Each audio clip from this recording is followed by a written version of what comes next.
What if I was to tell you that you can get pictures like this on one of these? That's exactly what we're going to look at today. The simple feature on a phone of using a sort of long exposure shot. I'm using an iPhone here, but that's no particular endorsement of any particular kind of phone. Androids will have very similar features. It's just there's so many different types of phone. You might have to look up how it works on your particular handset. Essentially, how this works is it's not really a true long exposure. A long exposure is when we keep the shutter open for anything from a second onwards, or even lower than that actually, up to 15-30 seconds, up to a minute, maybe multiple minutes, even an hour.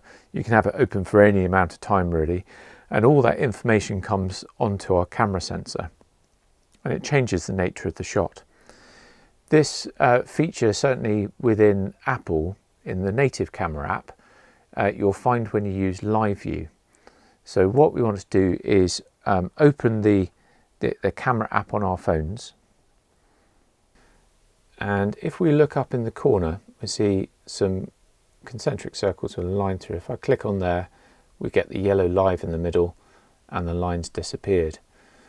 So what we'll have now is it's in live mode, and if I just take a picture of my screen here, not going to be the greatest picture in the world, and then I go into the camera roll to look at that, I'll see up in the left hand corner a little live drop down, and then I can do various different things here, including long exposure. If I click there, it will have a little think about it, and in this case, just because the screen's moving slightly, we just get it slightly blurred. If I press and hold down on this image, we can see what's happening. The greatest picture. Phone has actually recorded about 3 seconds of video footage. So when we click on the long exposure tab, what it's actually doing is compiling everything from those 3 seconds into a single image, which gives us that long exposure effect. So if I just go into some that I created earlier, so the shot that I showed you at the top looks like that before editing in Lightroom, lovely blurred out water and everything. But if I go back to how that looked when I first took the shot, that's it as a still image, and if I press on it, we can see that it's run that 3 second video, and if I put it back into long exposure, the phone has essentially compiled all the frames of that video into something that looks like that looks really, really nice. So that's super handy and looks really cool, and if you're posting on social media, the quality is quite good enough. But something to be aware of is, because it's coming from a little video, the resolution when it's put together isn't actually that great. So for posting on social media, as I say, absolutely fine. But if you wanted to blow this up, if I zoom in, we can see that the quality when we're fully zoomed in isn't amazing by comparison with just the normal quality that we would get from a photograph on an iPhone. So that's just a sort of normal image. Let's put it back into long exposure, and you can compare. It's lost a lot of its resolution, so that's something well worth bearing in mind. So if you properly get into this, I would recommend using a dedicated long exposure app, which I will talk about separately. But here are some other examples. Bit of a waterfall shot, which again, before we long exposed it, looked more like this. This is quite a nice one taken up in Scotland. You're getting lovely blues coming through, which again, if I go back into live,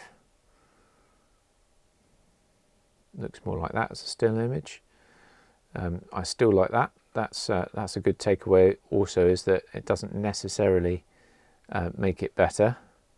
It's just worth knowing about. So this is taken in Belfast.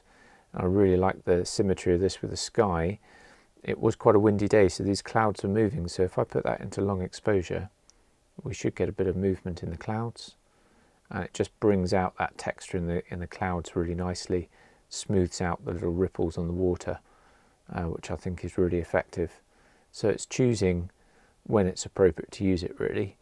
We can even use it for astro. Obviously a dedicated camera is much better for this, but considering this is handheld on a phone, that's not too bad. That's actually taken in the Lake District, and has the Northern Lights with Ursa Major in the background there. So that's pretty impressive, considering that's just on the phone, and ultimately means that I had a record of what that looked like.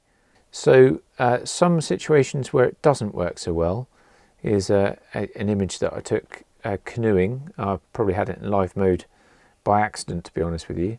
If I go back to live, we can see it's nice and crisp and everything else, but what you do need is something quite static in the image that's not going to move, and having other movement, be it water or clouds or what have you, moving around. So for example, a coastal shot here, we can blend out the water.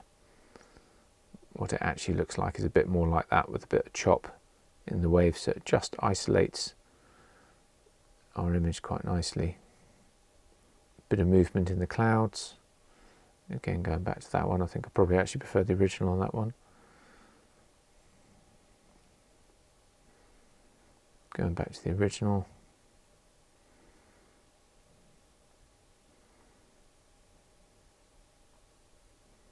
So we can get some quite nice effects there. A top tip for long exposure photography of any kind is stabilizing your camera. So if I'm using my phone, I'm going to get it in a good solid grip and get my hand grip underneath it so that I can really stabilize the camera and keep it locked off. Ideally, I'd put it up against something, so I might bring my elbows into my body to stabilize it, or there might be a little wall or even a tree that I can lean up against in order to get that as stable as possible. Bearing in mind that if you're doing that live view mode, it's going to get that 3 seconds of footage. You don't want any movement in those 3 seconds.